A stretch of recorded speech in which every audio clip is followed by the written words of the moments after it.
Just tune us out. Yeah, you don't do whatever you want. I mean, I was planning to, but I don't want to hear that song. That's all. Yeah. Oh, okay. They might just pull the video down. It's the pre-show brought to you by Spinwiz Comics. Short pre-show. Depends on who else shows up. It may just be us three bastards in here.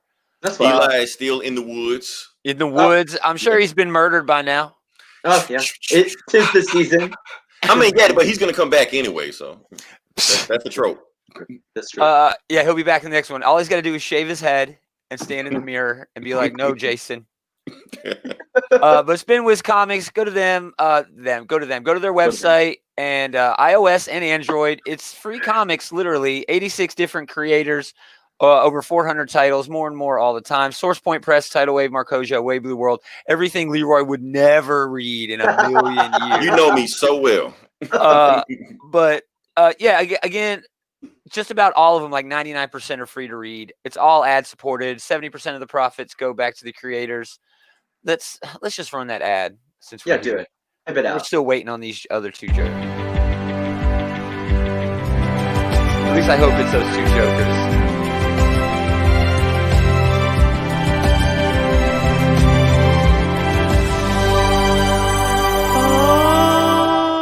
Spinwiz Comics. All right, so this is the part of the show where we talk about what we're going to do on the show. We already know what we're going to do on the show. Do we? What are we doing? Have you finished your list? Yeah. Have you at least finished? Wait, let me finish watching the movie. Okay. Yeah. We're talking about our top 5. That's what this is. Top 5. Comic book movies that are not in the MCU. We already had a vote for Orgasmo, which I don't think had a comic. Yeah, that doesn't count. And then we got to put in Meteor Man and Blank Man and all this. Hancock. Yeah. Hancock don't count. My Super Ex-Girlfriend. None of that shit counts. Yeah, that doesn't count. But next time we do this, TBD. It's top 5 graphic novels or trade paperbacks. Hopefully Eli survives his time. He will be the one killing. Dude, I all right, because we're in the pre-show, I'll say this. Because I follow Eli on the social media. I see he's out there, Pacific Ocean, killing it, just seeing all kinds of cool shit. And what's he say on the Comic Book Bullies? Oh man, I went to where they filmed fucking the glowing vampire movie. I'm like, what? What is going on? Where did you go? It's so much about him we don't know. I know. I think he let a little more out when he was saying, like, man, you know that movie Twilight was supposed to make Native American werewolves right the next big thing. He was like so disappointed. Anyway, let's do the actual show. So we know he's what team? Not Team Edward, but what's the other one? Team. Oh, dude, I don't fucking know. I don't know. Well, I don't even know Edwards. I call him Robert Pattinson in that movie. I call him Robert Pattinson. Hey, he's Batman now. He's a different kind of bat. Is he though? We don't know about that. We don't know what's going on. I would play our typical hashtag not my Batman. I would play our typical top 5 intro, but I just love this so much better, especially with Leroy on the show. It's my favorite new intro.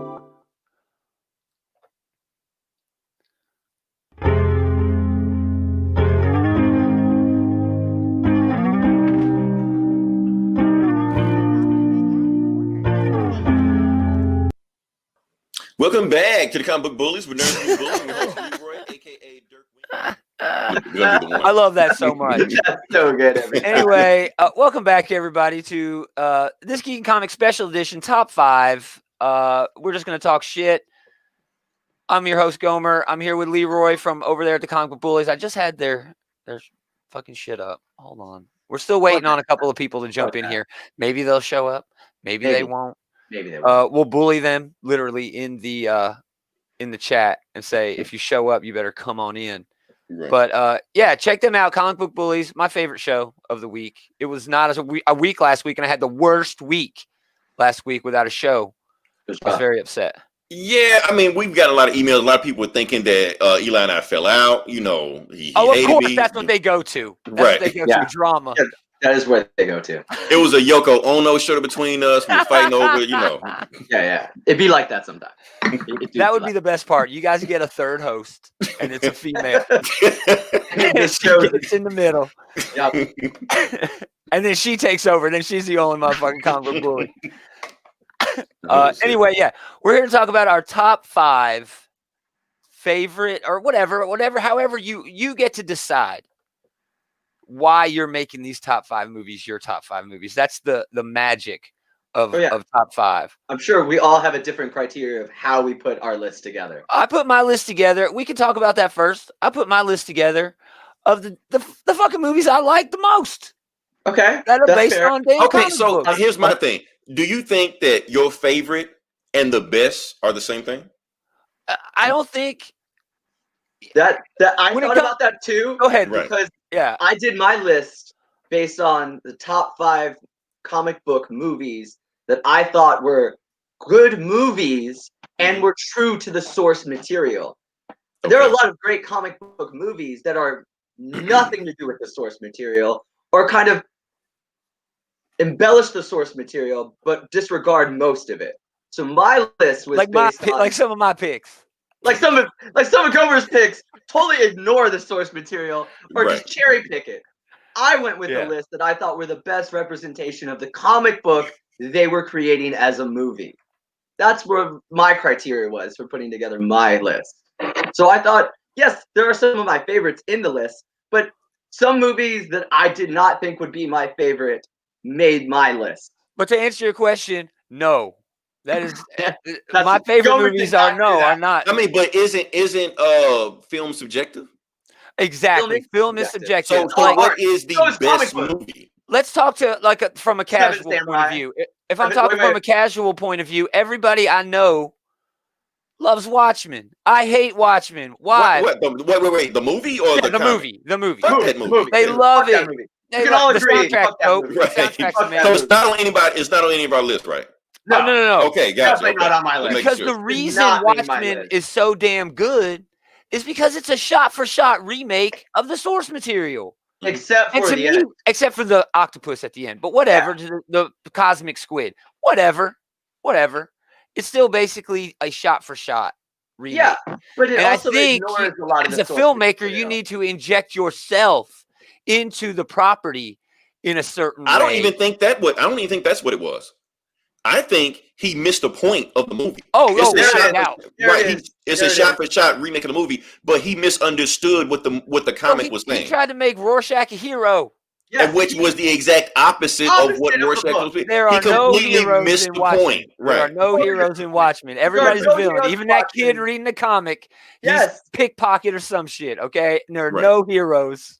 No, he over-glorified. And he's not the only person. It's a lot of people that read that graphic novel and took away from it. Man, Rorschach is bad. Back to the topic, I think the movie is a lot responsible for that because I think filthy casuals claim to have actually read the comic. They may have it sitting on the damn shelf, but they didn't read that comic. They watched the movie and were like, "Oh yeah." No, I think it was a shot for shot, so I just watched the movie. I think Watchmen does have a lot to blame for the downfall of the comics in the 90s also. Oh, without a doubt. Because now we can talk about filthy casuals, but at the same time, the comic industry thought that Watchmen was popular and Dark Knight Returns was popular because of blood, cursing, titties, all this stuff like that. They thought that's what made it popular. The curse of Alan Moore. Everything he tried to do to comics, the exact opposite happened. They were still characters made for 12-year-old boys, but now they Rambo'd them. They turned them into where you can make action figures for R-rated movies. Absolutely. That's basically what comics were then. After that, that's what they took from it. Yeah, man. And comic books went backwards. Leroy's thirsty. Yeah.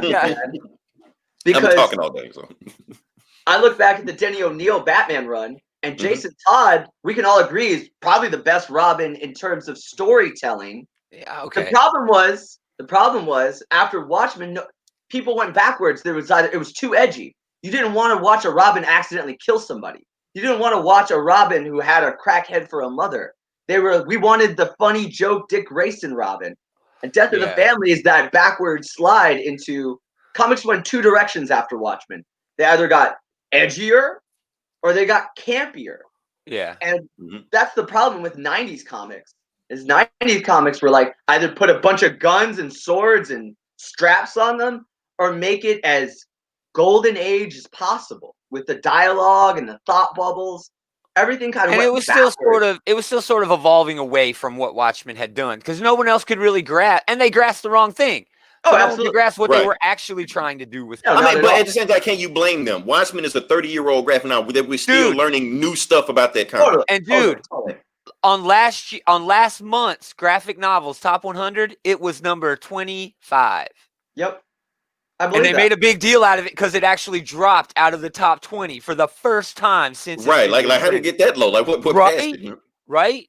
Because Oh, it's because- quarantine. Everybody already fucking Right. bought Better not be it. Civil No. War 2 or some shit, you know. I'll tell you what dropped it is that people saw that Watchmen TV show, and I had so many people ask me about, well, why is the cavalry using Rorschach? I'm like, that was the point, right? Did you not know that Rorschach represents the far right? Yeah, Right. Did you not understand he's the ultimate conservative? Did you not read a single line he says in that book? Because they left that out of the movie. That's the thing. Because they left it out of the movie because there isn't the emphasis of him being this ultra conservative. Even though all the lines are there, they over glorify what he's doing and how he's depicted in that movie. Exactly. And people totally miss out on the fact that he is the far right.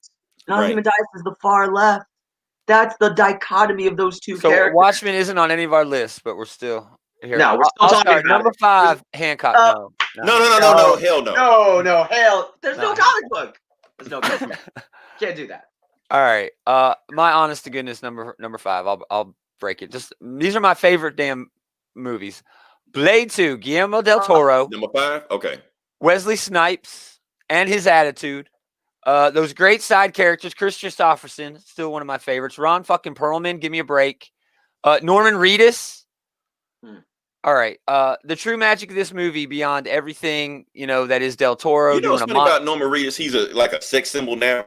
But then you watch that movie. Oh, he's like, just where did a scumbag. Right. He's just the scummiest scumbag.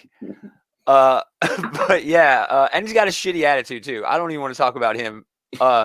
Del Toro fixed what was broken with the first one, which was awful. While still, no. The first one had charm. No, I don't need. See, that's what everyone says. It had charm. It wasn't the best movie ever. That's what a mama says if she got an ugly daughter. She got charm.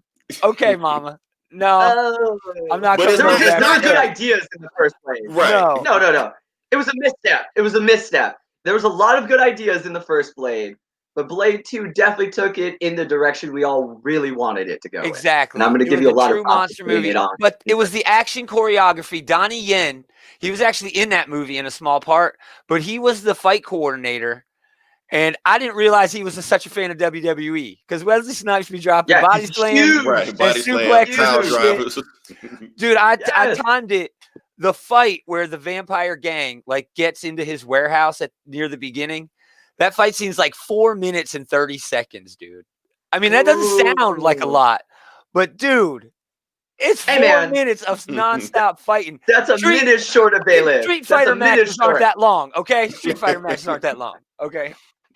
But it has a little bit of CGI, and it has not aged well, considering where we're at. But it's not too bad because it's Del Toro, and he still uses a lot of traditional, doesn't rely on CGI as much. But, yeah, dude, just fun as hell and a good adaptation, but he don't use silver as much in the comics. They've kind of actually retconned Blade a little bit to match up with the movie in terms of silver. He's still like a wooden stake through the heart, kind of guy. Right. But I want to see more Blade. He's been killing it in Avengers. Yeah. Like I said, Wesley Snipes pretty much made that character. Like nobody was looking for Blade. Oh yeah, without a doubt. Yeah. Blade did. And you know what's funny about it is that Wesley Snipes was actually wanted to be Black Panther. Yes. Yeah, but the thing was he was going to do it with John Singleton, but he couldn't do it because they had creative differences. Or basically, they just couldn't pull the movie off because the technology wasn't there yet to create Wakanda in the 90s. They had full funding of that. Yeah. So he was like, on a list, of movies that were funded but never got made. Like, how the hell you pay for something and then not just do it? Yeah. So what happened was Wesley Snipes was like, well, what else you got? Blade? Okay. Right. Well, yeah. How many other black characters are there? Right. No. I can't. I don't want to be Falcon. Power Man.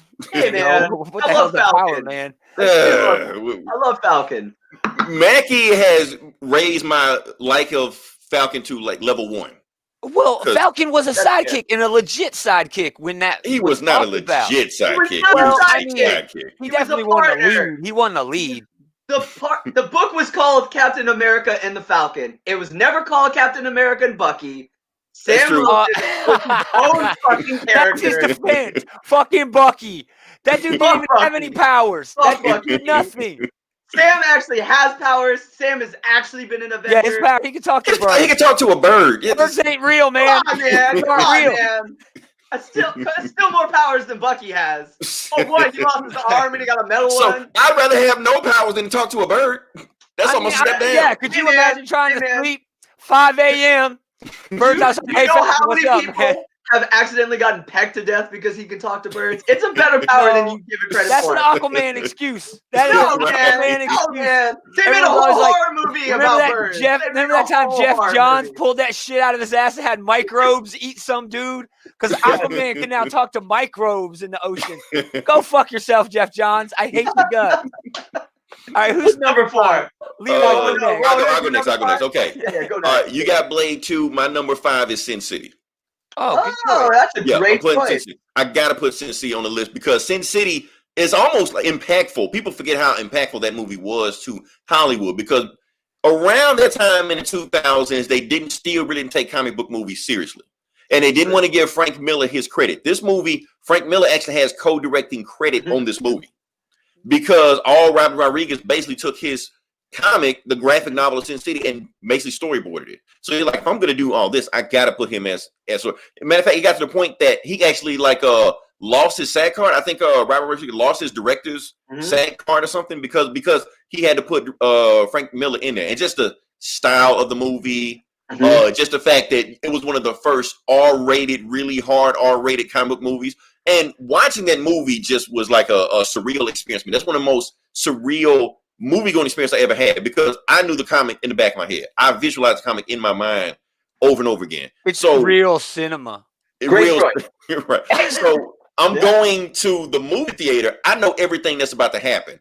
The theater has no idea. Right. The theater has no idea what's about to happen. So I'm sitting here like, wait for it. Like, ooh, I was like, thank you. So it was just weird seeing this comic. It was the first time I seen a comic just thrown on screen. Never seen it before. Who's that guy? Oh shit, the killer's back.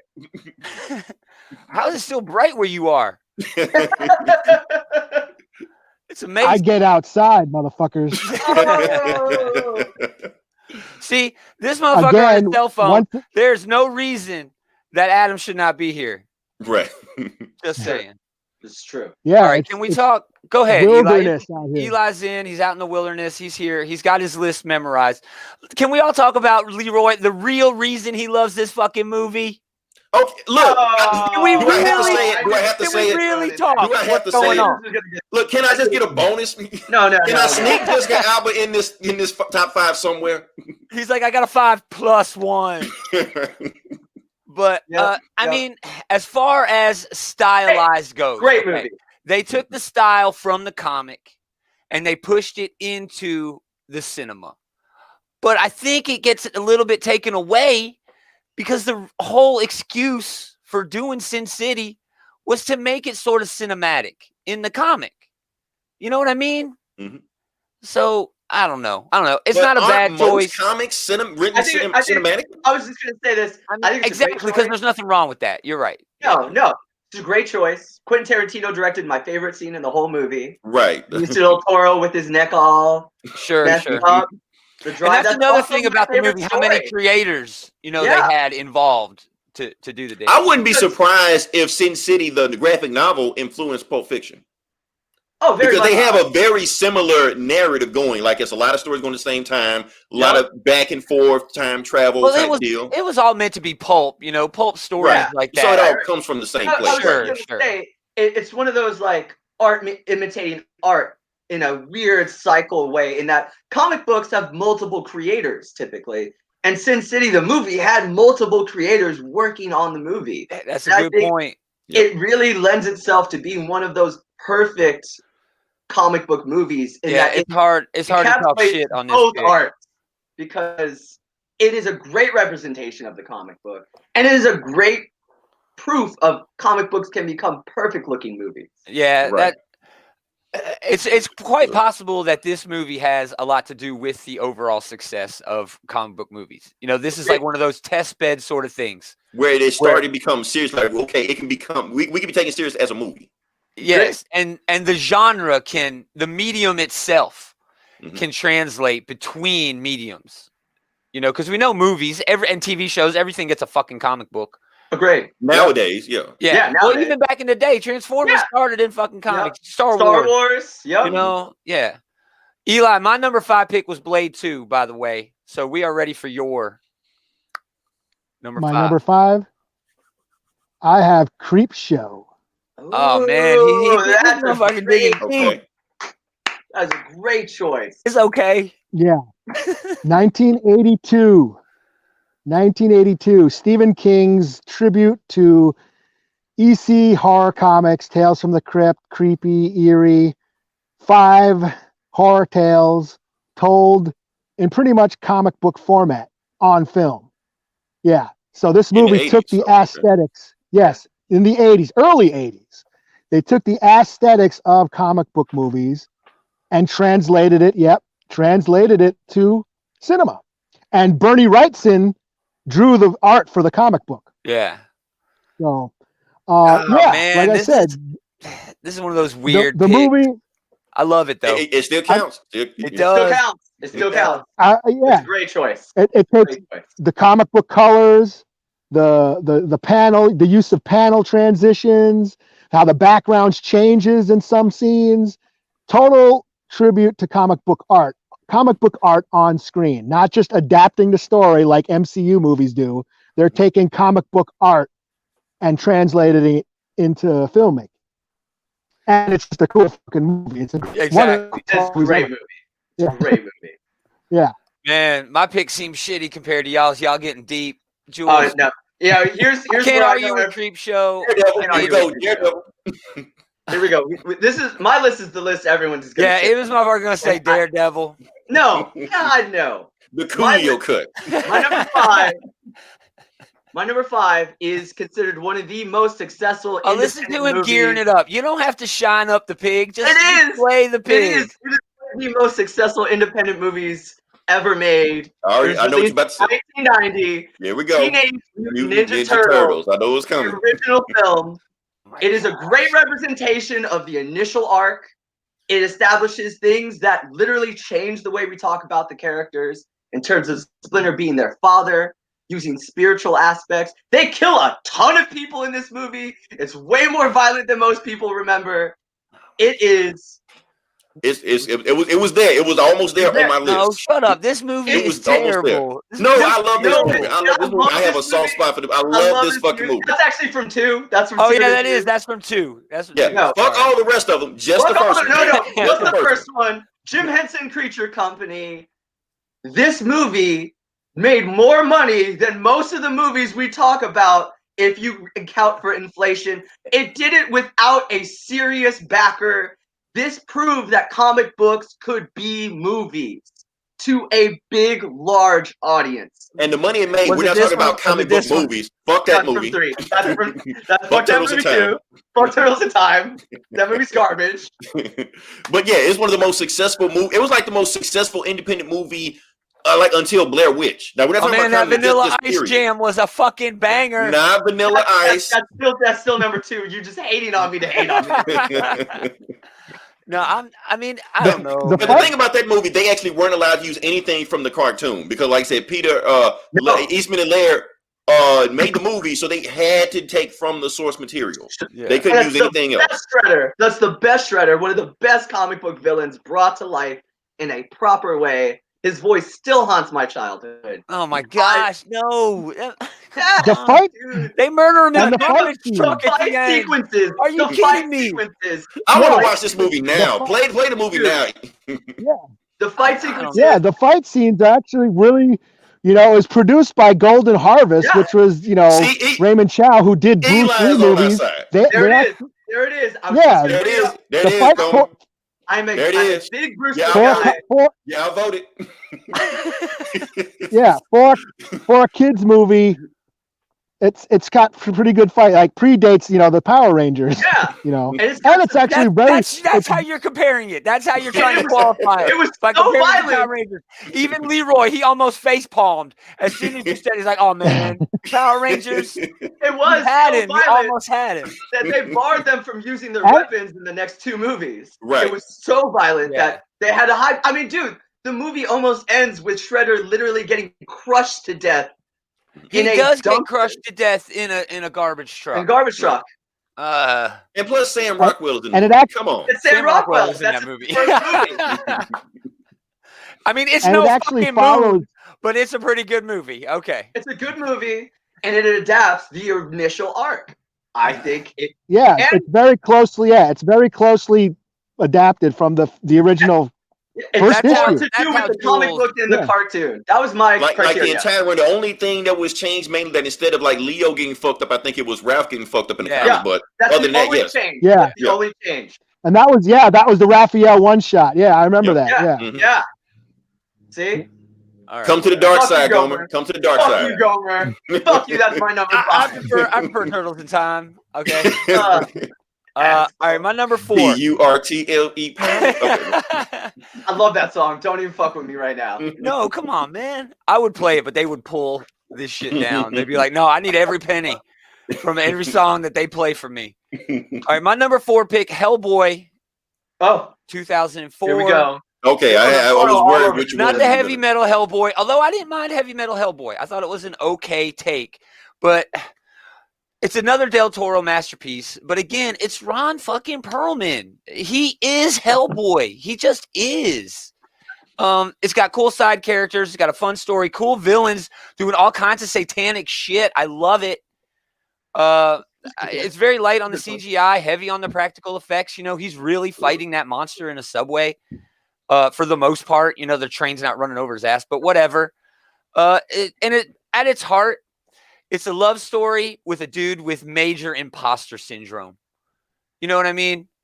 And I think we can all sort of relate to that. So while I try to qualify this movie, which is really nothing more than a shallow action movie, I'll add that little bit in there. So yeah, that's my number 4. Del Toro making Hellboy elevates it above so many other comic book movies. It is a masterpiece. I'll give you that. Yeah. I mean, the practical effects do help it stand the test of time. Because every time I rewatch that movie, I'm always amazed how good it still looks. Which so many other comic book movies have faded because of the overuse of CG. And Mike Mignola trusted Del Toro so much that he let Del Toro write the script for Hellboy 2. That's not based on anything. He's like, go ahead, make up your own. Yeah, make up your own story. He trusted him with the character that much. I'm not as big of a fan of Hellboy 2. I just think it's such a bigger sort of story. And I don't know, that's weird to say, but there's just so much. I love them both. I love them both. But man, there's just so much more in Hellboy 2 movies, that it's kind of meandered a little bit. You know what I mean? Yeah, like it could have been split into 2 movies. Abe's got this relationship, and then there's this sex thing going on between the twins somehow, and Hellboy's relationship is still happening. There's a lot going on, and it sort of meanders a little bit. But still a great movie, man. I still like Hellboy 2. That scene with where Liz has death, has to that conversation she has with the Angel of Death and to save Hellboy. Yeah, that's like one of the most romantic scenes ever. It's like Yeah, no, I mean, but I wanted Abe to get a piece of ass. That's just me. I want the freaks to get some. What was that movie? The Shape of Water? There you go. Yeah, exactly. Oh, yeah. That is what it is. The same movie. He wasn't able to do Hellboy 3, where Abe Sapien was going to get wet in the best way possible. It is an Abe Sapien movie. It's clearly an Abe Sapien movie. Yeah, but Shape of Water is actually really cool, man. It's really good. Very interesting movie. Really good. All right, I'm like, why am I so excited watching this movie? I should You know, I need to go to Pornhub to calm down after watching that movie. I actually met Doug Jones at a con and watched his panel, before he did Shape of Water, but still. Oh, that's awesome. He's the guy who played Abe Sapien, Yeah. And he's Silver Surfer. And he's on And Discovery. Surfer. He's on Star Trek Discovery. Yeah, He's he sure is. Yeah. No one else is watching that but me, but that's okay. I am. I'm also watching that. We're Trek guys, though. Number 4. Number 4. Blade 2. Oh, dude. No, I had the list already. I didn't know what your list was going to be. I'm looking at you like, how is Blade 2 so low? That's what. Now, all I can say, I can say the same thing you said about Blade 2. I just want to add some more awesome shit that happened. Like we had that whole autopsy scene was just awesome. Yep. I don't think I've ever seen that in a for sure. Before. Oh, yes. Yes. And the thing, I don't want to say something about Wesley Snipes for a second. Wesley Snipes is one of the best casting choices of any kind of character in it, because not only is he like extremely badass, you're like, man, everything he's doing is badass.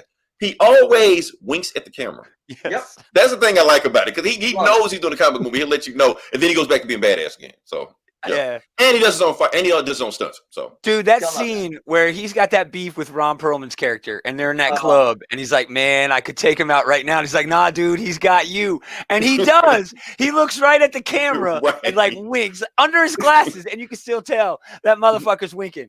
Yes. I'm okay with Mahershala Ali.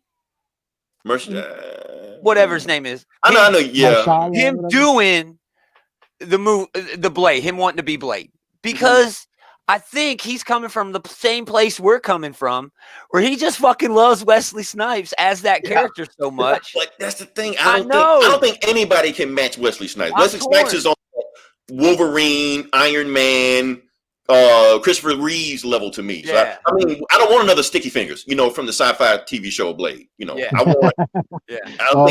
What's your name in there? That Jill chick in the Spike TV. Oh, yeah. Did y'all watch the Spike TV Blade? I did. Yeah, that's what I'm talking about. Jill Wagner in that? Man, I had the hots for that chick. Wait, she also did that Wipeout show. Remember Wipeout, where people would do the obstacle course? Number 4. Ida. My number 4? Yeah. I have Sin City.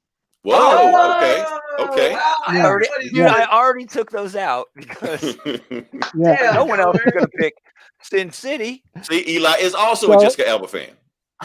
Exactly. I'm a Marv fan. I love Marv. Oh yeah. I love the comic books, and the movie is basically literally the comic book on screen. Taking those visuals, putting them on there. Frank Miller's writing, the narration, those inner voices. They didn't even change the dialogue. That. That's what. Yeah. They didn't.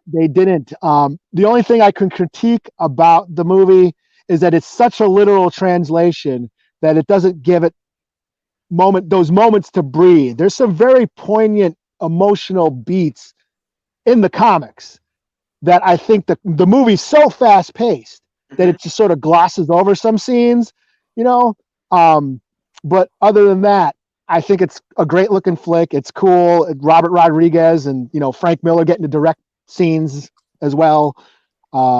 It's a comic book movie on screen. That's why. There we go. You know what? Somehow unpopular opinion. Hey, unpopular opinion. I thought I was kind of disappointed that Jessica Alba played Nancy. I was hoping for somebody a little bit more thicker. That's just me, though. Nancy is thick as hell in the original comics, Yeah. I don't care. Y'all ever seen those dance movies she does? Come on, man. And this is, but also, this is in this movie, but this is the reason Eli loves it. This motherfucker right here. Right. Oh, yeah. Matt Marv, one of the baddest of all asses. No, he is. And again, those scenes, like when he keeps talking to himself and Goldie's sister comes in the cell, you can call me Goldie if you want to. It's like those emotional scenes, and or when when you really feel it in the comics. Isn't Elijah Wood like a homicidal maniac? Yes. I remember being so bummed out. After reading that Yellow Bastard. Oh. And then in the movie, everything is just so fast and quick that you don't get a chance to feel it. So that's my only deal with Sin City as a movie. You don't get to feel the dramatic weight. Yeah. It's more of an action. Yeah. Marv beats up Wolverine in the bar. That's in the comics. And when they go to Old Town in the Hooker Town, Wonder Woman is there. Yeah. So those are all in the comics too, you know. yeah, in the comics. Yeah. Oh yeah. They would not have let them do that in the movie. They shouldn't let them kill or save the Waynes in Watchmen either, and they did that. You know what I mean? Oh shit! Yeah. Oh my gosh! Sorry, I brought that back up. Jules, save us from that conversation. Okay, so my pick, like I said, my criteria was. I know you're gonna really shit on this one. This movie was actually co-written by the comic book creator himself. This is a 2001 black comedy. I love this comic book. It's not a superhero comic book. It is a comic book. This movie does a great job of bringing the source material to life. My pick is Ghost World. I knew it was coming. Oh my god! I almost picked that too. I love that comic book. That's a great. I'm a big slice of life guy. I love Daniel Clowes. I love that he got to write the movie. I love that the movie got to be a great representation of the comic book. And it's just it's a great coming of age, apathetic teenager story. If you were from the 90s or the 80s, this is a great movie, comic book that just sums up how much we all hate everything. It's a great comic book. It's a great movie. ScarJo's big break, honestly. Who gets to be Black Widow later. So shout out to Marvel for that one. But it's a great her first comic book movie. It's her first comic book movie. Oh my gosh. All right. But it is. No, I love Ghost World. I considered putting it on there. It's a runner-up. It's on my list of movies that I was considering of putting on here. But yeah, Ghost World is great. I love it too. And it also kind of, it goes into, not comic book collecting, but the world of collecting. Because Seymour is a nerd. He's an old, he's us. He's us. Old, though. Finally, her wearing the Catwoman hat. I mean, it is every comic book guy's dream is this badass, apathetic girl falling in love with the weird, kooky collector for all the right reasons when she starts in on all the wrong reasons. Man. It's a great story. Not picking some deep ass shit for deep ass reasons. Hey man. It also comments on what would become the woke generation, cancel culture. Because at the end, when she does that art piece and it pisses everybody off and all that, so it touches up on things that are relevant today. If you go back and watch it, 2001. That's why I picked it. That's why I made my list. Yeah. Going with the list is getting tougher. You better pick something that won an Oscar. I'm picking shit, man. I gotta pick some deep shit. Your movie better have 3 Oscars or just change it. Literally, no shit. Directed by fucking animation legends. No, my number 3 pick is Batman: The Dark Knight. Oh, that's still a good choice. Okay. Nolan and Bale, they're great, but it's really all about Heath Ledger in this for me. I think he is the quintessential on-screen Joker. He sort of encapsulates a lot of different versions of the comic book Joker. There's the gangster there, the comedian is there a little bit, the just the maniac, is definitely there. But there's also this flawed history that you never really know. That's my favorite aspect of the Joker, his flawed history, where even he comes off as not knowing where he comes from. And I think Ledger just nailed that sort of mayhem aspect of it. It's easy to point out flaws in this movie. Yeah, how Batman's not a detective in any of those movies. He does some police work. He's got irradiated bills. He's got that one machine that scans the bullet hole and shit. Right. Yeah. He's got a lot of machines. There's not a lot of detective work. You got the cell phone, eavesdropping. Big brother shit going on. Sonar. Yeah, sonar and he goes to China and extradites that dude. The Gotham City Police Department could never do that, and that's what heroes should do. And I think Nolan found a balance. The law. I don't think that's what heroes should do. Yes, they could. If someone is using a corrupt system to get over on justice, that's when Batman should come in. It's the same thing as us using Blackwater to go overseas and do shit that we don't need to know about. It's basically Batman doing the same thing. But we get on Blackwater about that. Why should we? I think that's the line that Batman rides. Yes, he breaks the law in order to ensure that justice occurs. And there's a fine line because, like the joke goes, Batman beating up some kid for buying the 8th, in the alleyway. But this is way different than that, right? But Oh, I no. still think this is the quintessential Batman movie to date.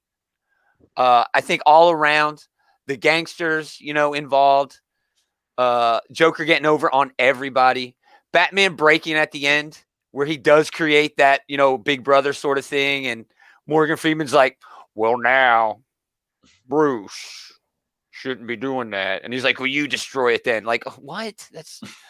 And I get it. There are holes there. But they're the same holes that are in the comics. They're the same. Right, but that's the whole point we were talking about, like Blackwater going overseas, Batman going overseas. Where does he cross the line? Who says where Batman crossed the line? Exactly. There's nobody to tell him to cross the line except for him. Exactly. That's it. No, I'm not saying that Batman is always right, because even right now, Batman 101, all right, Bruce Wayne, that's the thing about billionaires. They can lose all their money and they're still rich. That's not from this Batman. That's from the third Batman from Nolan. But I hate that shit. All right. #defund Batman. Batman ain't defunded. He's like, oh, we have to move into a modest brownstone in Gotham City. Man, fuck you. He has one Batmobile now. So, he has to struggle. Yeah. What's he going to say? All right, Duke. He's got to take out his trash now. DHS. He's got to do his own laundry.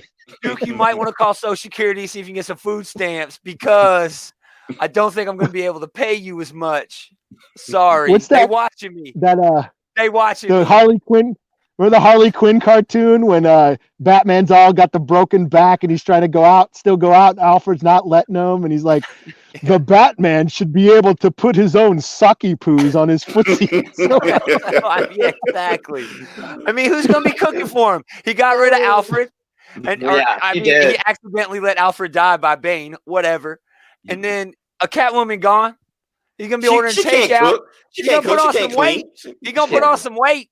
Batman. Eating fast food. Batman. That's what we're going to. Pac-Man instead of Batman. Pac-Man. All right. I would say Batman, but I think another podcast owns that and we'll get sued.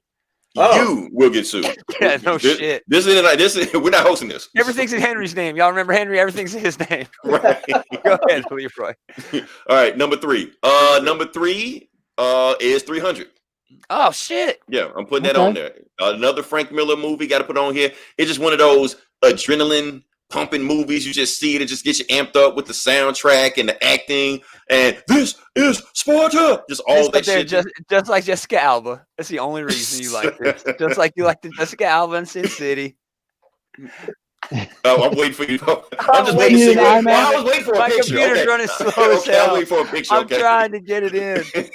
All right. So, like I said, yeah. Show me where Sparta is, baby. That movie had me in the gym every day that year came out. I didn't know it was CGI abs. Oh shit, that's awesome. So, man, another thing about the movie that is Frank Miller, but it's a historical drama. It actually happened. They had bodies actually 8 feet high. No, they didn't. No, they didn't. No, they didn't. Just like some bitch in Troy didn't set 300 ships to go murder a bunch of Greeks. Okay, that didn't happen. But it slightly could have sort of happened. I believe it happened. It's real to me. When's the last time you watched 300?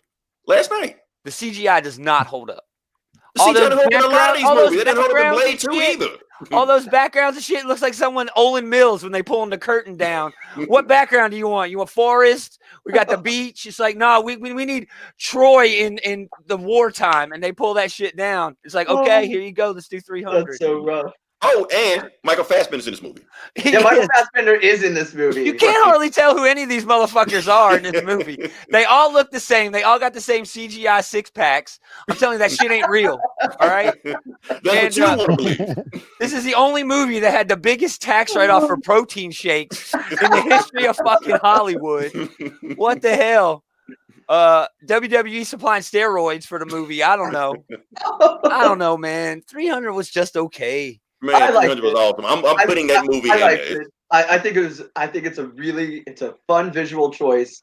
It is a shot for shot, the comic book. That's another thing, because they take a shot directly from Frank Miller's comic. Frank Miller's comic. And that may be like Frank Miller's last great work. Can I talk about he went nuts? I agree. I was just gonna say that. I was like, to be fair, it is a shot-for-shot recreation of Frank Miller's last great work before he lost his goddamn mind. Man, that new Batman was really woke though. I think he lost his mind before that. Kind of. Can I talk about the comic, the collected trade, because it's like wide? Yeah. If you It's leave it on huge, your shelf yeah. too long, the fucking pages start coming out. Yeah. Mine's fucked, dude. I had to glue it all. I gotta back. lay mine flat. I lay mine flat above all the other books. Yeah. Damn it. Yeah, the trick is actually to make it a coffee table book because you got to keep it flat. I learned that lesson with my first copy. I mean, Got all those pop can stains on it now.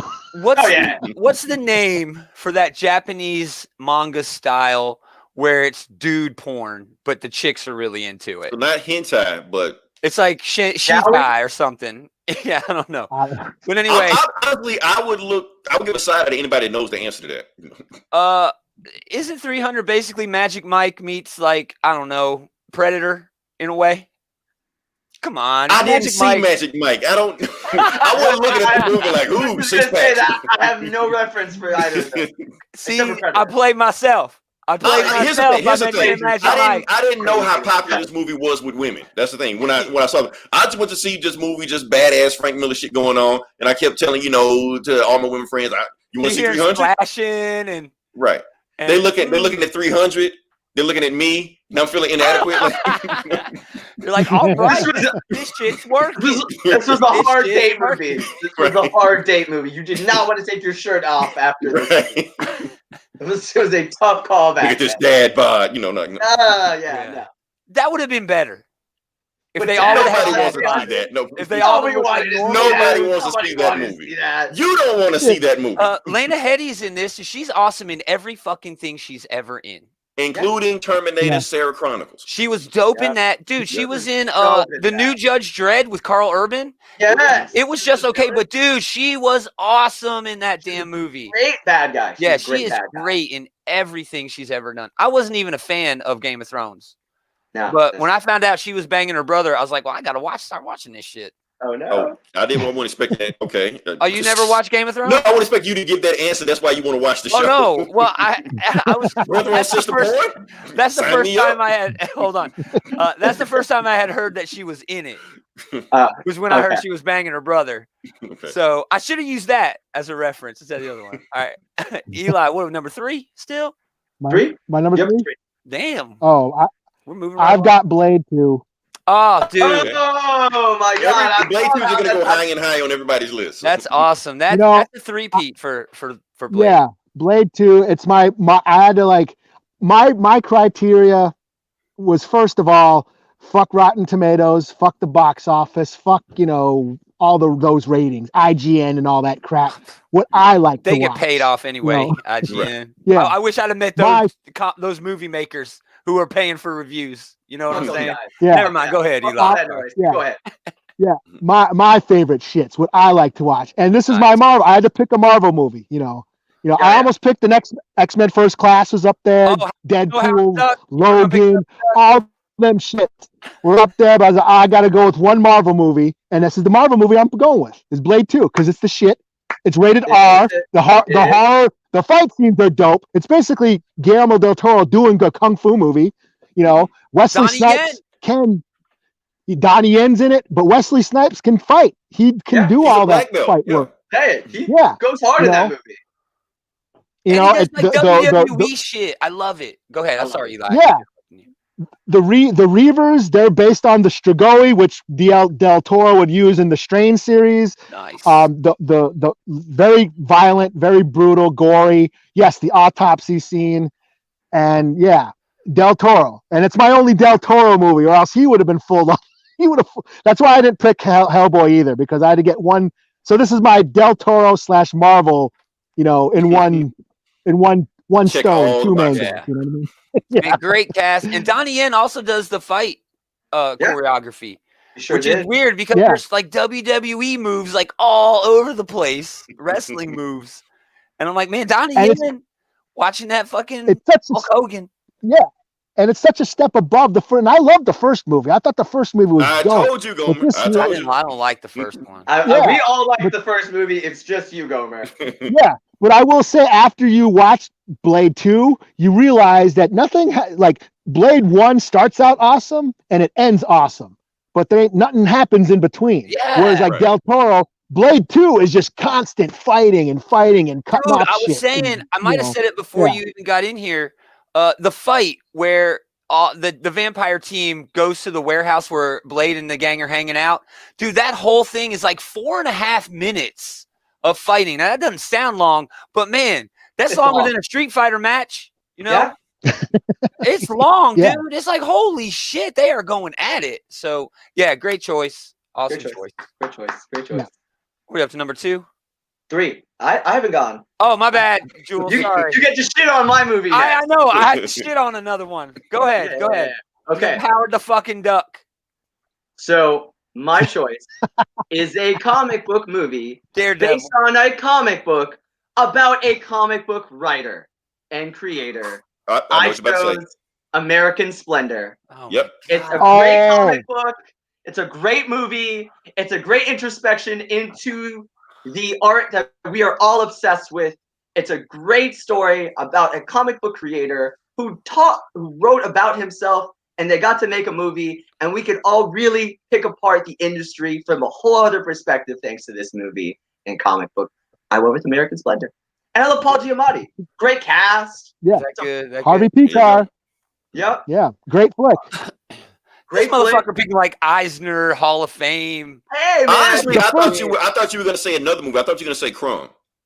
I almost. Crumb's Crumb, cool. that's- Crumb. Yeah, Crumb's Crumb's cool. good too. Yeah. But again, That's more of a Yeah. documentary though. That's more of a Exactly. That's more of a doc, so I did go with Splendor. Okay, and plus I don't think it was theatrical anyway, so that didn't Yeah, count. So. Yeah. Oh yeah, yeah, But, yeah. the cool thing about American Splendor, the movie, is it blends real life. Like actual Harvey Picar is in the movie, and his wife Yup. and family do Yep. appear in this movie and stuff. So it's cool how they blend, because that's how the comic is. The comic is based on his real life, and then the movie Exactly.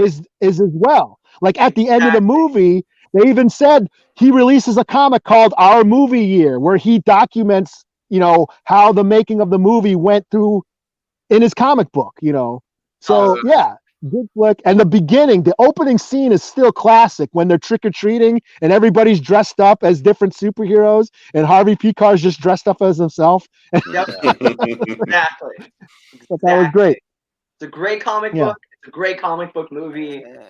If you don't know anything about comic books, it's a great introduction to the world of comic books. I don't know about From that. a movie I don't movie know about perspective. that. In Not just modern day superhero. comics, where the MCU is the biggest fucking movie franchise ever No. made, no, I No, don't know. For people who don't understand what the industry was before the MCU, for those who have no idea what independent artists It's all went through. popcorn and candy canes now, man. Ah, man, it's a great movie. It's a great movie. It's a great Before comic. comics became the R&D department for Hollywood. you know. Exactly. Exactly.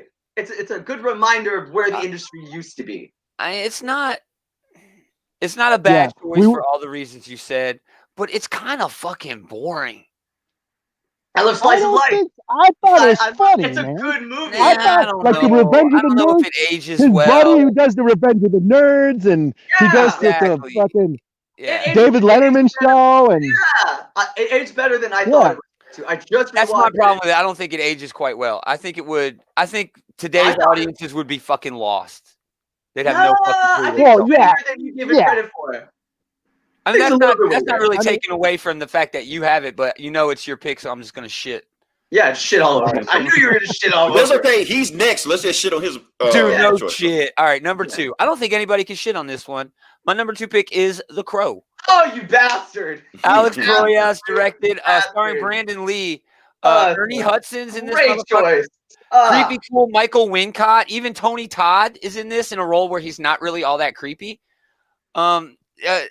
It is, yes, based on a comic book by James O'Barr, but it's really just your typical, action-packed visual feast of a comic book. But Brandon Lee just has this unique soul and this unique style about just everything he does and everything he says. Just like when he says it can't rain all the time, and girl like turns around and there's this quick shot of him like ducking into a shadow. it's just this. Oh man, if I ever wanted to bone a dude, it would have been Brandon fucking Lee. Because holy crap. Not Chris Hemsworth? Yeah, he's too big, man. I'm afraid. I'd be afraid. I'm a kind of a small frame. Be gentle. Tell him to be gentle. The great soundtrack. Great soundtrack. Great visuals. Great cast. But it had nothing like the comic book isn't really like that at all. I mean, it's got some hints there. No. It's the same character. I was a huge fan of the comic.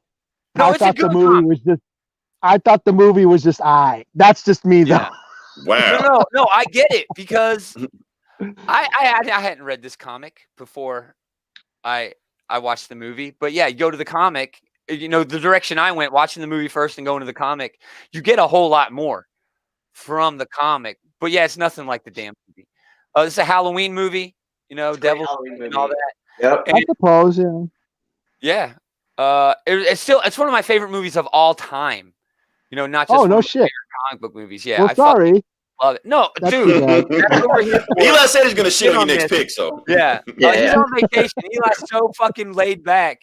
But a quick note, Eli, I saw, or I guess I heard you say you visited the graves of Brandon Lee. I did. Yep. They're buried right next to each other. I did see that. Yeah. Along with visiting all the shit from fucking Twilight for some reason, but whatever. It was on the town. We were going to the coast and we passed through. It was on the way. I was like, oh, yeah, let me jump out and take a picture of this. We were talking about it in the pre-show, how you got on Comic Book Bullies this week. You should definitely check them out, everyone. Search Comic Book Bullies. But you seem to be like lamenting the fact that Twilight didn't lead to this renaissance of Native American werewolves. Yes. And dude, I was like, oh, dude, that's what. And I was like, oh man. And for a second, I was like, wow, really? Then I'm like, oh, well, he's right. You know, Native Americans ain't getting fucking shit. He's just looking for anybody to throw you a bone. Yeah. And I'm like, damn. Even He was our chance. This is our chance. Yeah. That's awesome. The Native Werewolf movie starring Will Smith.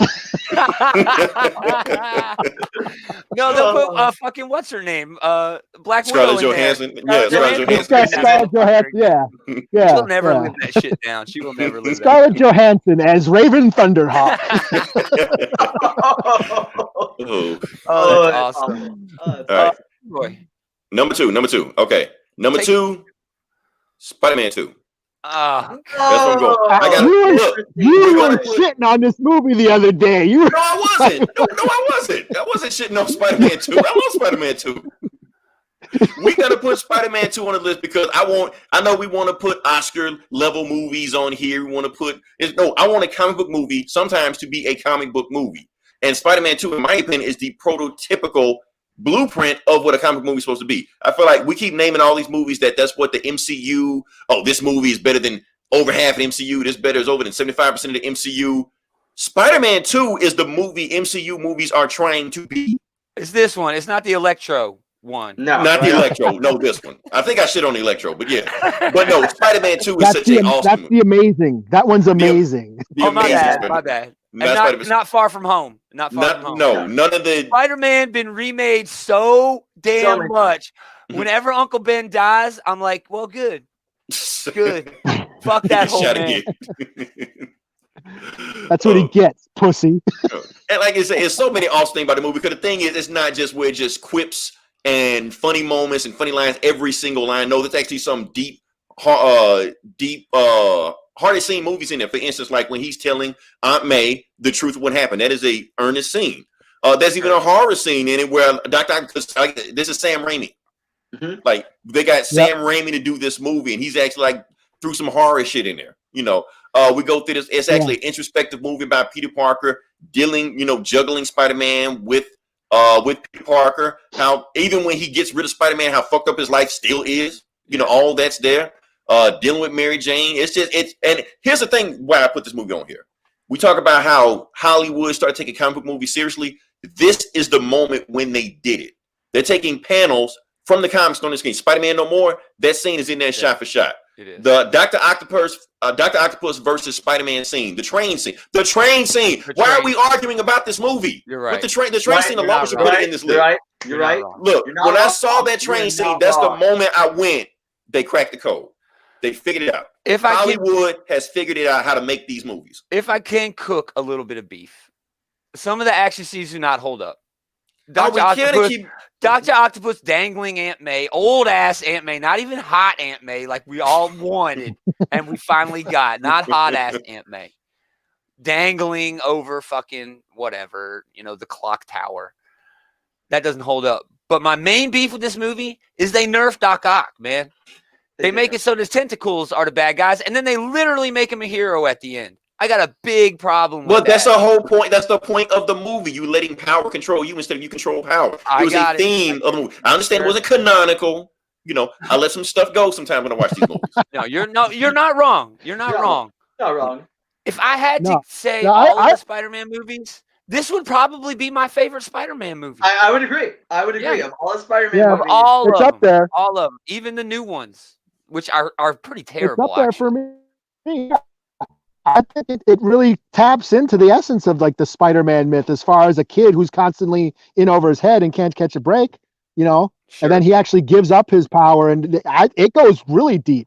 This movie, in that it's more Spider-Man than the Spider-Man comics are right now. Yeah, pretty much. Yeah. Well, we should know Spider-Man lost. I don't know what the hell he doing. He was a billionaire. Another weird thing about this movie that all the damn cameos in it. Yeah, like people just showing up. Like, is that Emily Deschanel? Oh, fucking Hal Sparks. Like people just showing up just for no reason. Like, why are you here? Sam Raimi. Who's the other guy? Joe McHale is in this movie. Yeah. Like, why are you here? You just pop up just no reason. And the opening scene of this movie, Spider-Man isn't trying to save the world or save a building. He's delivering pizza. Yeah. And they make the shit so tense. Right. They make the shit so tense that he got to deliver all these pizzas in 30 minutes. You're like, oh shit, he's gonna do it. And that's timeless now. Yeah. And that was from that movie. There wasn't a comic thing where he was delivering pizzas, was there? No. Not that I know of. Yeah, not that I know of. I've been reading Spider-Man since I was like 8. Egg. That's an Easter egg, and also that pizza place he worked at, it was on Bleecker Street. It was on Doctor Strange's cool. street. Yeah. That's cool. Yeah. Nice. So, that's all I got. Yeah. I don't like any of the Spider-Man movies though. On the whole, they've done him dirty. The first 2 and half of 3. Nah, they done him dirty, man. I haven't seen. I never taken him out of high school. Should have never figured him out. And by the time they did, by the time the MCU tried to get a handle on it, and it wasn't even MCU, it was still fucking Sony. They had already blown their wad. You know what I mean? You can't go back and have him wrestle and Uncle Ben die because like I said, we've seen it so many times. It's like the Pearl. That's why they skipped it. Stop. That's why they skipped it. It's like Superman's dad. Just stop. I don't give a fuck anymore. Both of them. I don't give a fuck. You know what I like in the comics? Anytime somebody tries to like mind control Spider-Man and his mind goes into defense mode, it's always Uncle Ben. Yeah. That shows up. Yeah. So I like that little part. Yeah. And Ultimate did that so well, man. Yes. Ultimate Spider-Man did that so well. With the whole, going back in Uncle Ben. Uncle Ben was always a theme still throughout his entire thing. Oh, shut up, Queen of Transformers. I'm a man. I'm a king of the Transformers. What the fuck? What's up, dude, Willie? Who's next? What we got? Number 2 still? Number 2? Yeah, we're on 2. E-Dub. Me? All right. Again, fuck Rotten Tomatoes, fuck IGN, and what all you nerd sites say. My number 2, outright geekery. Shogun Assassin. Oh my god! Based on the Lone Wolf and Cub comic. Oh my god! Are we counting this though? I don't know, man. That's going to be the argument. That's a gray area. I'm gonna argue with this because unlike normal manga, Lone Wolf and Cub is printed American style, left to right. That's going to be your beef with this? No, it's not even the same fucking title. I'm saying it is based on a comic book that is a comic book. Unlike other traditional manga, Lone Wolf and Cub is printed in comic book style. You're looking for a loophole. I don't think I need a loophole. I'm giving him that's the correct Here's the thing. I was going to include manga if manga counted, and if they made good manga movies, which they haven't yet. Akira, I could have done Akira. We're not counting. You said no animated. Or else I would have put on heavy metal. Right. No anime, so it didn't count. Yeah, but like you said comic book movies. Yeah, Alita. Yeah, you said comic book movies.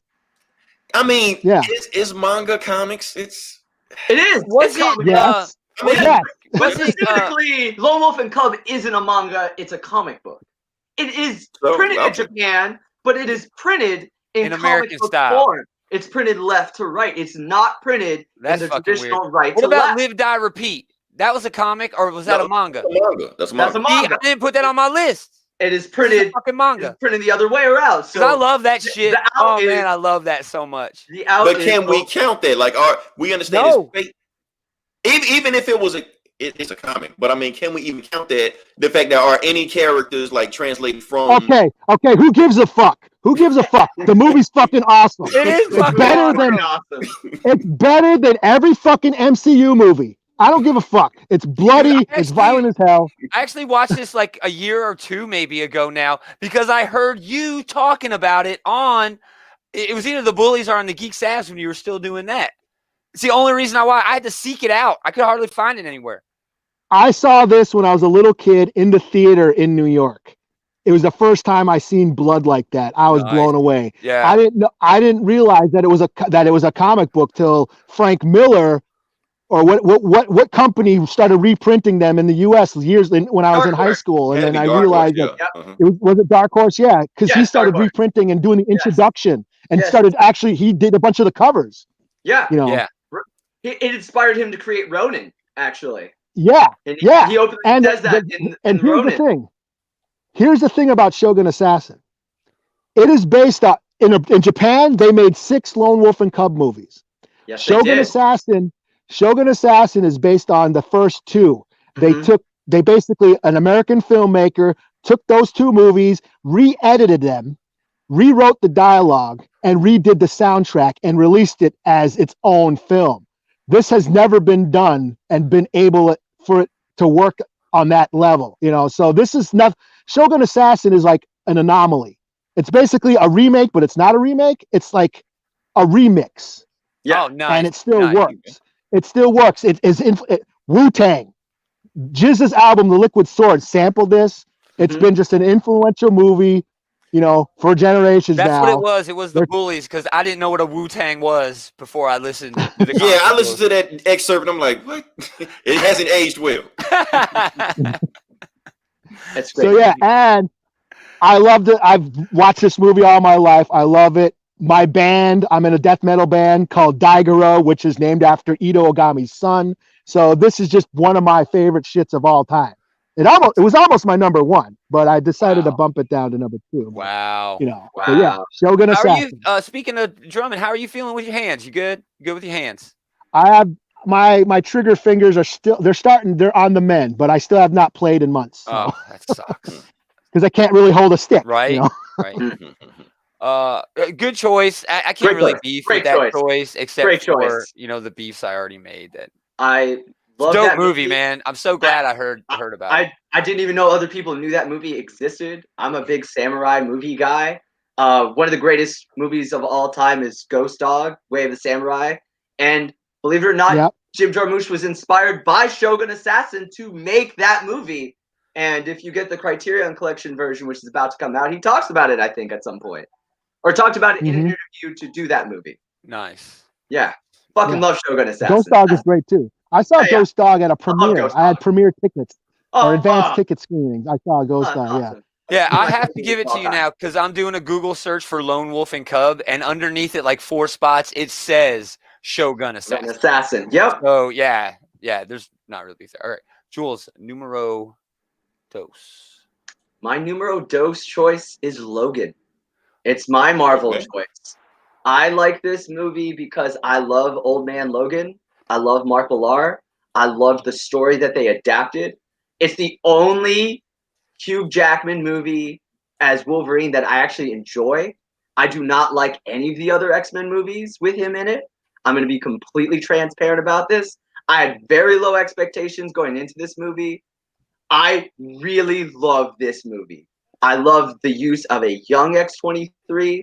I love the way that they actually brought Patrick Stewart back in this movie. I love them using Donald Pierce, who is a pivotal X-Men villain that never gets used, ever.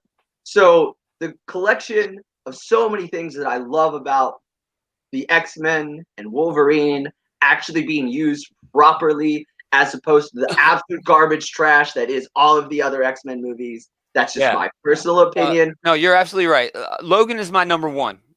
All right, I'll just get that out of the way. Yes. Okay. And the reason it is because it is quintessential Wolverine. Let me explain. It is. It is. Wolverine is my favorite comic book character because he is a retcon. His entire existence has been built from the present backwards. Yep. He was originally a mutant Wolverine that was supposed to be a throwaway Hulk villain. Yep. And he eventually grew into all this shit where he had a dad and another dad. And Sabretooth was like his brother growing up, like the neighbor's kid or whatever. And in the 90s, they kind of had him as father, too. Yeah. Because he was the only one who knew who his birthday was. Just all of this shit from his past became his future or his present. So they kind of take shit and turn it into sugar. That's exactly what Logan as a movie does. It takes all of the shit X-Men movies, and they were all trash. They're all bad. There's some that are okay, but on the whole, the X-Men movies are a huge disappointment. What Logan does is it takes all that disappointment, and it says, but I can still use that history to build something great. And that's kind of just fits with the character of Wolverine. When I was coming up with comics, I got G.I. Joe and Transformers comics because I was a spoiled brat. My parents were terrible at parenting, so they just bought me a lot of stuff. And when they ran out of toys, they'd give me Transformers and G.I. Joe comics. When they ran out of that, Marvel got into the mix, and Wolverine and the X-Men, those books were the ones that I cut my teeth, at the big two. So Logan was everything, dude. You're wrong, though, Jules. This is not good because of the old man Logan story. Oh, no, not at all. Absolutely nothing to do with the old man Logan story. Except there's an old Logan in it. Yeah, this has more to do with Lone Wolf and Cub than I figured you were exactly. Gonna say it, That's where I was going to transition that out. I was like, I actually love that this is more of an homage to Lone Wolf and Cub, as Wolverine is this aging samurai. Yeah. Well, that's become a trope. Oh yeah, Wolverine's always been a samurai now. Yeah, but very much so. Him and this kid, and him taking care of this kid and protecting these children, and that's Wolverine's story in the end. Is this killer who's given up his ways, and his last goal is to protect the innocent. And that movie exemplifies what Wolverine is to me and my generation of what Wolverine was like. Is he is the protector of innocence. He is the protector of children. He isn't this like epic. He's always had those relationships. He's always with young people. I mean, it seems weird now. Yes. Rogue in these movies. Yes. X-23, Armor, all of those characters. One last note on because this is my number one too, and then we'll move on to Leroy's number one.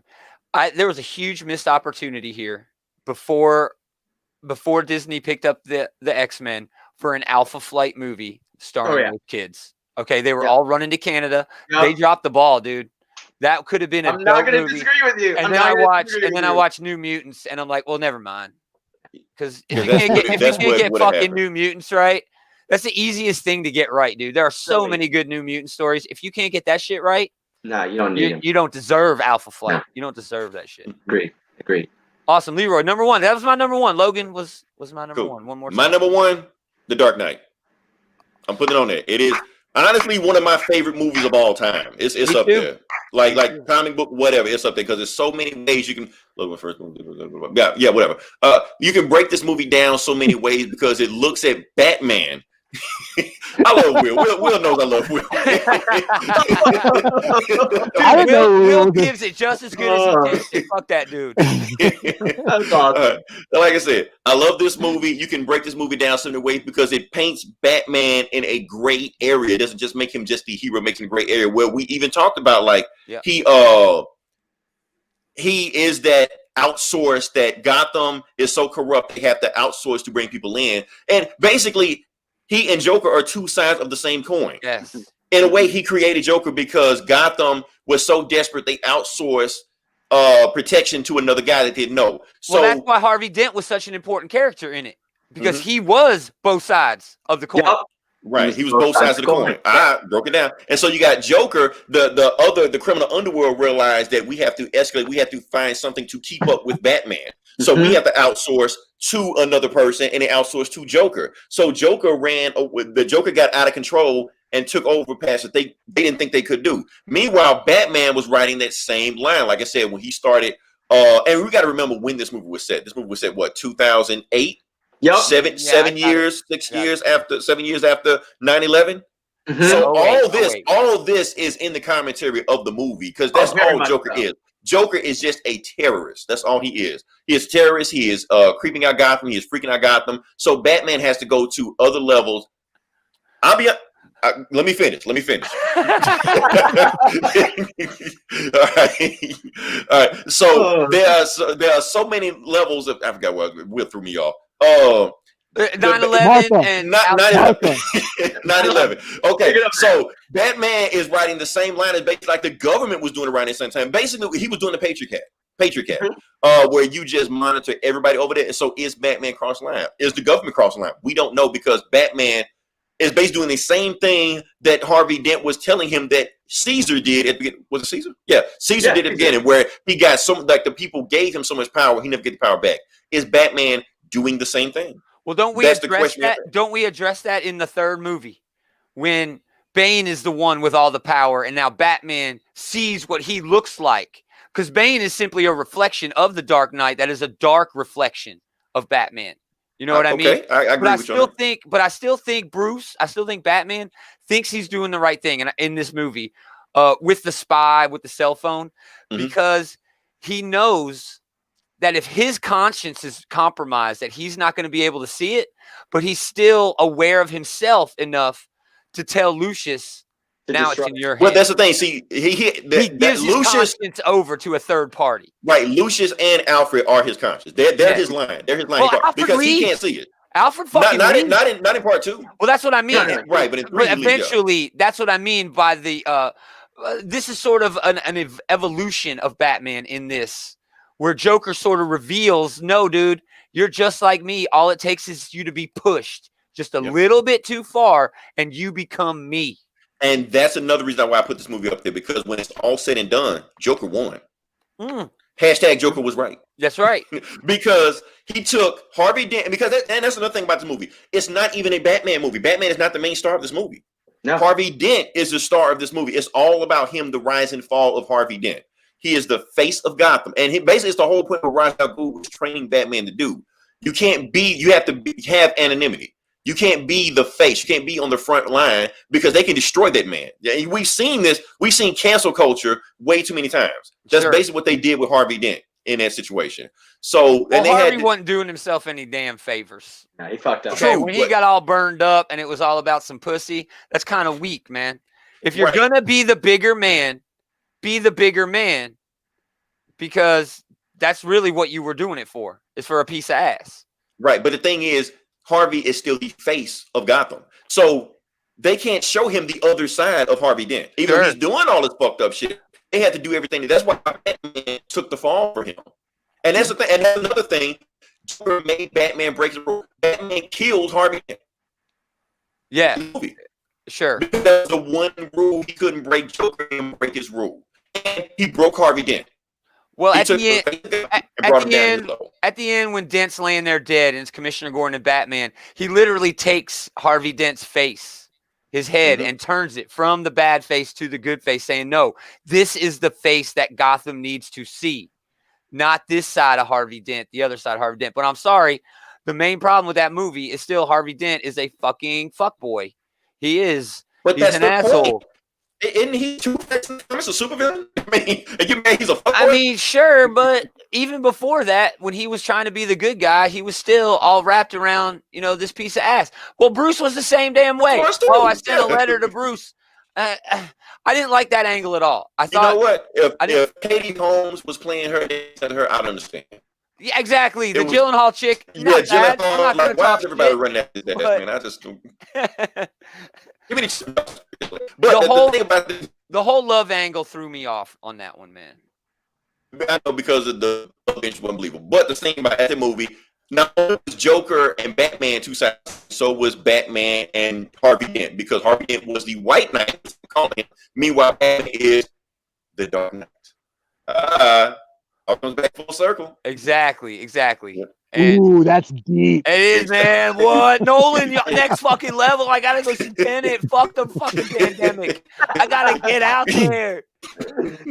All right. Number 1, E-Dub. Looking like fucking zombie. It's getting cold. Yo, I'm getting cold out here, man. Oh no. No, I got Batman 89. I don't give a fuck. Oh, okay. Yeah. Shark repellent. I got 89. 89. Tim Burton. We broke this movie down on Bullies. We broke the movie down frame by frame on Bullies. And one thing we learned, Bob the Goon is the greatest Batman character of all time. Oh, remember Bob the Goon. Remember. Never forget Bob the Goon. Bob the Goon is the shit. Batman kills people in this movie. This is a good choice. Yeah. This is that dude off like that train, just no fucks. No fucks. This is like for the 90s kids, this is their Star Wars, because this blew up. Batman in 89 was huge. Star Wars huge. And this also paved the way for comic book movies to come. It killed the 80s action hero. And Sylvester Arnold said that. And I just love Tim Burton's world that he created. I love the world of Gotham. I love that otherworldly fantasy urban realm that is this movie. Danny Elfman's soundtrack, which is still being used today. And of course Jack Nicholson hamming it up. I just love watching this movie. Yeah, it hasn't aged that well, but it has not aged well at all. But it's the same reason why I still watch Friday the 13th movies and Slumber Party Massacre, and I just love it. It's just one of my favorite flicks. I still watch it. I watched it the other day and still had a good time. And Batman is married Air Jordans. I noticed that when I watched the Oh my god! And it's and the Batmobile's dope too. The Batmobile is dope. The main problem I have with this is Joker's got like 20 minutes more screen time than fucking Batman. No, and that's because it's a Joker movie. It's a Joker movie. The Joker in this is boring as hell. He can't make up his mind. It's like, oh, there's a gangster, but he also has a PhD in chemistry. Shh, don't worry about it. Don't worry about it. Never rub another man's rhubarb. So many classic lines. This town needs an enema. Where do they get a load of me? Yeah. I'm glad you're dead. I'm glad you're dead. You can't make an omelet without breaking a few eggs. That's good when he's talking about his old lady. But what's Harvey Dent? This is dope. Yep. Yeah. Billy D. Oh man, I wish we'd have gotten that sequel. Oh man, that would have been a great. He did play him in Lego Batman. Yes. Yeah, he did. But the soundtrack, I was talking shit on the soundtrack for a movie earlier. Man, that Prince soundtrack is great. Man, they threw so much money at his ass. He put like an extra wing on his fucking house after getting the Batman check. And here, I gotta play this. Mecca lecca high, Mecca hiney ho. Thing, okay. Sorry. Fucking Eli's fucking freaking me out. All right.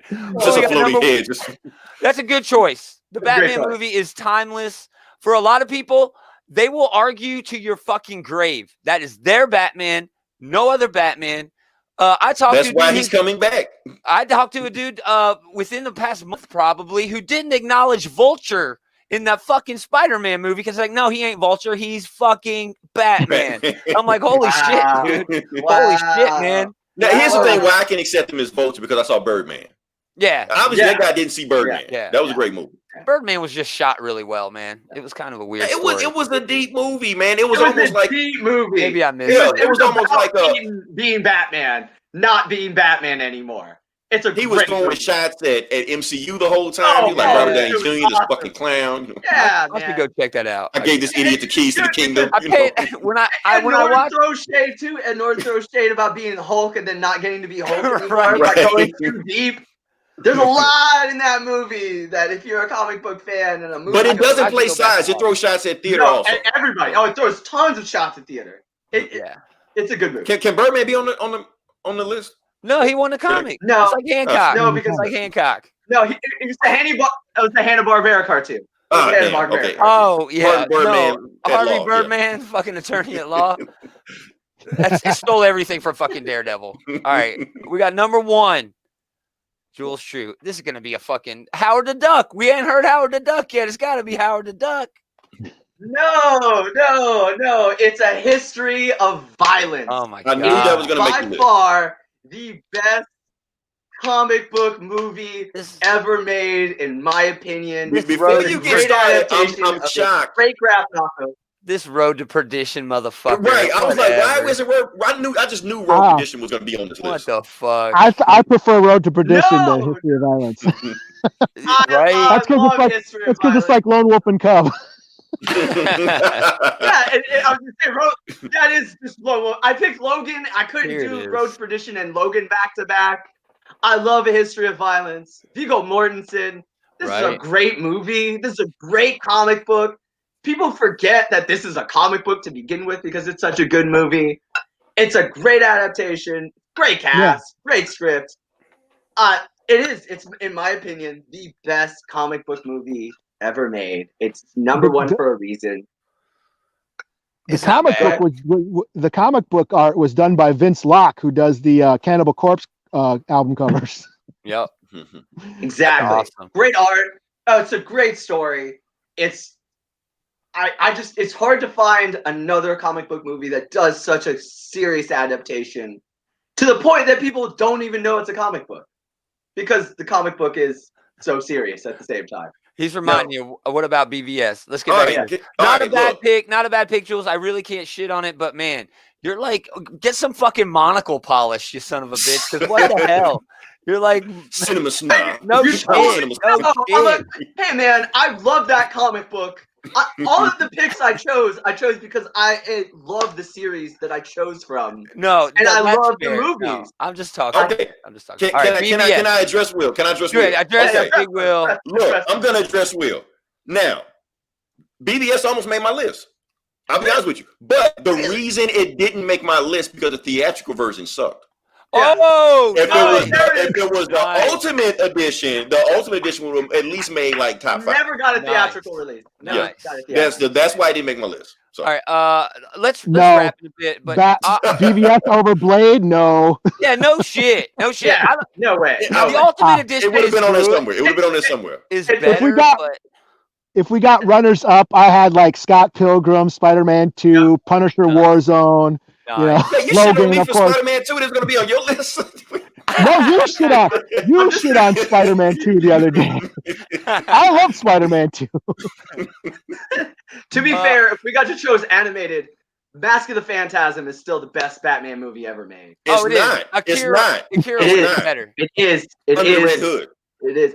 Oh, Under the Red Hood, but it didn't get a theatrical is a better movie. Under the Red Hood is a better movie. Dude, there's like a 2-part Batman Beyond where a Robin becomes Joker again. The Return of the Joker. Dude, that fucking shit gave me nightmares and still does. If I watch it before bed, I will definitely have the director's cut with the alternate ending where he actually shoots him with the bang. Yes. Much better than the actual version. Yeah.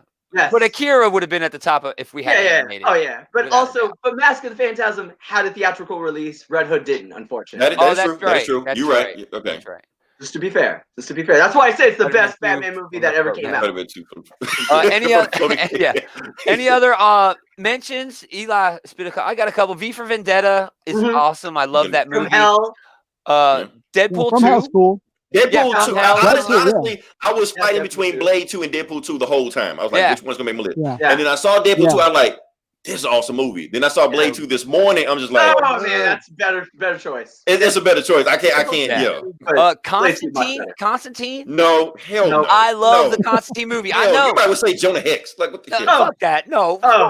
Constantine is Keanu Reeves is one of the worst casting choices of any comic book character ever. No, I didn't mind Constantine. He should have been Batman. That's what I say. Here we go. Oh shit. He should have been Moon Knight. Keanu Reeves about to get canceled on the fucking Comic He would have been a better Moon Knight. He would have been a better Moon Knight. Comic Book Bullies, the only podcast to listen to that shits on canceling, but they have canceled Star Wars, they have canceled Will Smith, and they about to cancel Keanu fucking Reeves. Joke, and this wouldn't have been on my list. Oh, Men in Black would have been on my list. I almost made my list too. The Mask. Yeah, The Mask. That movie sucked. The Mask comics are so violent. comics, they are so if you read the fucking comic violent. versus the Jim Carrey movie, yes, there's a difference, but that's Yeah. Jim Carrey. You know Jim why? Carrey at the height of being Jim Carrey. Exactly, and not just Jim Carrey. Introducing Cameron Diaz. Holy shit! Talk about Jessica Alba in Sin City. No, yeah, Holy Cameron Diaz. Shit. Damn. Yeah. What was I talking about? Oh, Joker. No love for Joker. No. Yeah. Hell Me no. neither. It's Taxi Driver. It is with clown cosplay. I'm gonna say this. Go ahead. I'm gonna say this. Why I don't like Joker. For those who don't know, I am a brown man. I'm Hispanic. We don't have a lot of superheroes.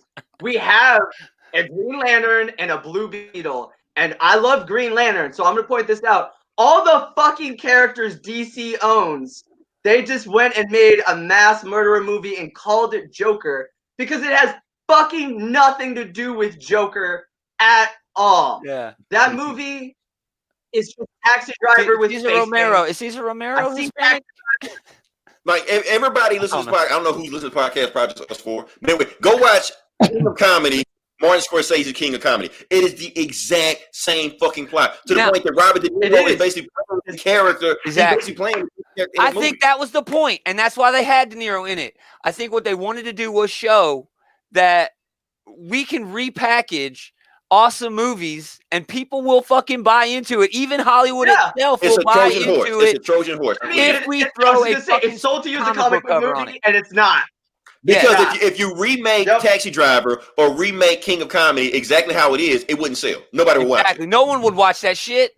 It'd be one of these hoity-toity movies playing at the local fucking, artsy theater by the college or the university that no one fucking sees.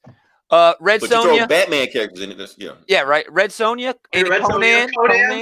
Conan doesn't count. Conan doesn't count. I'm coming inside. It didn't originate. Because he was a novel first. He was a novel first, yeah. He was a novel first. The Rocketeer. Oh, The Rocketeer. That was a comic book. I have such a just this warm spot in my heart for. I do love that movie. I do love that movie. Kick-Ass. It's so campy. Yep, Kick-Ass. Oh yeah, Kick-Ass is cool. Kick-Ass. Kick-Ass is cool. The Losers. I will always campaign for The Losers. Yeah, that is a great movie. That actually almost made my list. You brought up that movie the other day. I had fucking forgot about that movie. Everybody forgot about The Losers, and everybody's in it. It's an all-star fucking cast. Right. It's an all-star cast. Like everybody's in that movie. Like how the fuck? Yeah. People forget about it. I don't know. And Eli mentioned Scott Pilgrim, which I also had on like a long. That almost made my list. It was almost there. Almost there. No other honorable mentions or nothing like that. Man, you guys nailed them. Yeah, Punisher Warzone is all I got. Punisher Warzone almost made my list too. It almost made it. That's the one with what's his name, Big Daddy Cool from the WWE, right? That one. No, that's not that one. That's that shitty one. Which one's the fucking Warzone? That's the one where the Jamaicans were backflipping and got rocket launchers. Parkour. Yeah, that's the more stylized movie. Actually, looks like a comic book. It's an awesome movie. Yeah. Awesome. Good choices, everybody. We're gonna wrap. Thanks everybody for hanging out. We're streaming on Facebook, we're streaming on YouTube, we're streaming on Periscope, which is on Twitter. If you are streaming on one of those platforms, go over to the other one, search Outright Geekery, find us, hang out all the time. We do a lot of other shows on here, including this one, the Comic Book Bullies, every week except last week, like the first time in 3 years you guys missed a show, and Eli was hunting big titty virgins in the woods. Or Sasquatch was hunting his ass. I don't know what was going on. Shit was popping off. Yeah. But yeah, they stream right here on Facebook. Search them everywhere at Comic Book Bullies. We also do our Monday night and Tuesday night comic shows. We also have Big Willie interviewing folks and reviewing comics and all kinds of shit going on. He's also doing OK Boomer, where they're reviewing old ass comics. So a whole lot going on. But most of all, I want to thank you, Jokers, for hanging out with me. This has been a great time, man. It's been a good time. The next one that we are doing is TBD, but top 5 graphic novels, trade paperbacks. I already have my long list done, man. I've been reading the hell out of some Superman lately. You gonna have Superman make a list? Maybe. I'm reading Superman for All Seasons right now, and holy shit, it's so good. It's a good. So we got a bird. Okay. That's cool. That is cool. All right, bro. We'll see y'all next time. You want to do it, Jules? Do it. I'll do it. All right. Hurry up, do it. Same Geek time, same Geek channel. What the bird do? Is that a bird in the background? Bird. The bird saying it. That's rad. You need to train that motherfucker quick.